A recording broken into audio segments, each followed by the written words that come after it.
Everybody, Uber Lady Charlotte here, and yeah, I'm messing in my hair again. I am back at the airport, and the man is gone, so I guess everything is all right. But there are a lot of Lyft drivers here today. That's good, and a lot of Uber drivers. That's pretty cool. But anyway, this is what I came to talk to you about. So I got like a couple of minutes. So I'm going to share with you, cut out my air conditioner, share with you a story about my first toy party.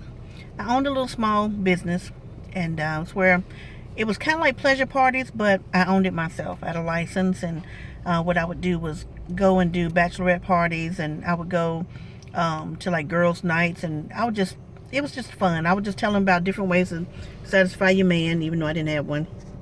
Different ways to satisfy your man, different things you could do to spice up the bedroom, and all those types of things. And we play games and all that, so it was cool. Well, I ventured out a little bit, and I said, you know what, I'm doing pretty good at this, so I'm going to rent a hotel room, and I'm going to set it up real nice and make it kind of romantic and sexy, and I'm going to invite some ladies. Now, I used to be really good at reading a person's profile and determining if they, what they were into. If you read a person's profile really, really well, and you take your time, you can find out a lot about a person. At the time, it was Black Planet. I don't know if y'all remember Black Planet, but Black Planet was hot. That's where you went on there, you met somebody, or just even made friends. So I would go on there and I would read all these different profiles. And from those profiles, I was able to pick out if a person was bisexual, if they were bi-curious, if they were gay, if they were straight, if they liked a little kink, if they were looking to try something new, period. Because I read thousands and thousands of profiles. And upon reading those profiles, I would send out an invitation to my birthday parties. Okay, that's what they were, birthday parties. Because every day is somebody's birthday. But so anyway, that's how I got around it. All right, so after I started doing that, I said, okay, I got me up about, how many girls, ladies were at that party? Probably about 15. I'm going to say maybe 10 to 15 ladies at this party. And some of them were ex-co-workers when I worked at another transit facility. Some of those women, of course, a lot of them were married. So a lot of them had boyfriends. And, there was a couple there. They were lesbians, and they were there. They also did some work for me at the birthday party.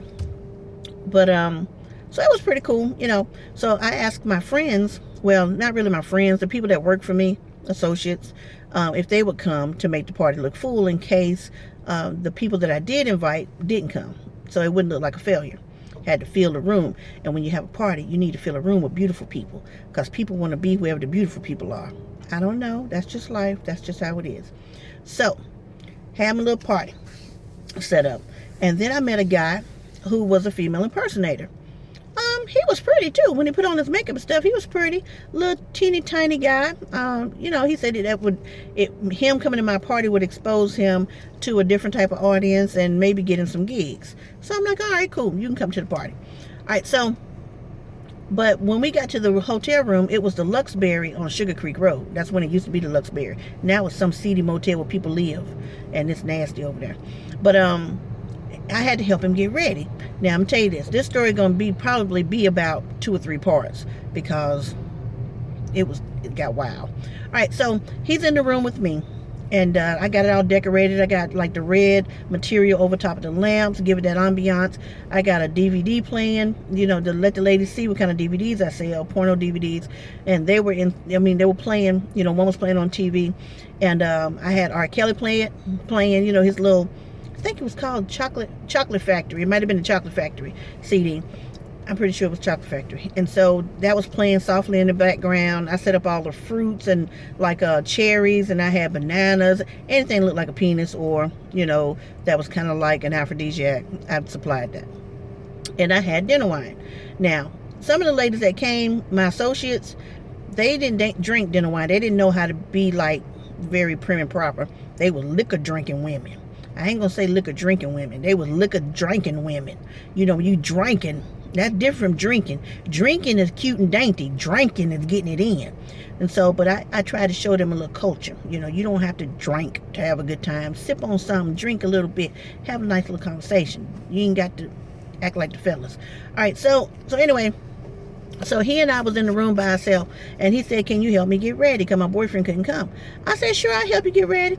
Now, for y'all that start to know a lot about me, I'm helpful. I'll help anybody do anything. If it's going to make you happy and ain't going to hurt me, I will help you do it. All right, so I said, sure, I'll help you. So he done took off all his clothes. We in the bathroom sitting in front of the mirror. He took off all his clothes. He's a tiny little, skinny little fella. And he's like, okay, I need you to stand behind me. I said, okay, I'm stand behind you. So I said, now what you want me to do? He said, now I'm gonna open up. I know y'all ain't ready.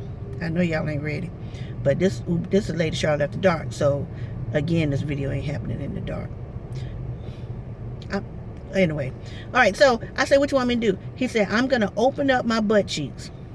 He said, I need you to take my penis and grab it by the head, and I need you to slowly and gently pull it all the way back, and I'm gonna close my butt cheeks on it.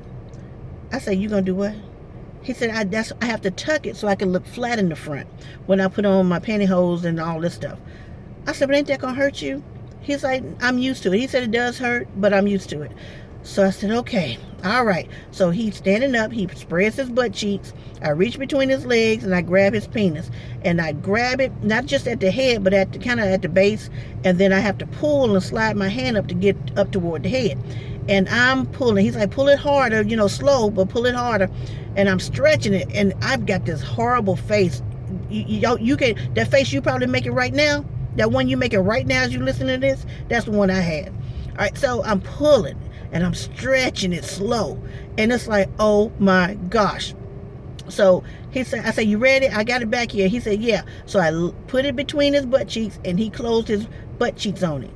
Then he put on these pantyhose. And then they were like 2 sizes too small. He said they had to be kind of too small. So they keep everything tucked and keep his butt cheeks tight. So, his penis wouldn't come flop out the front. Because see, when he put on the evening gown, then he didn't want his bulge to show. And I'm like, okay.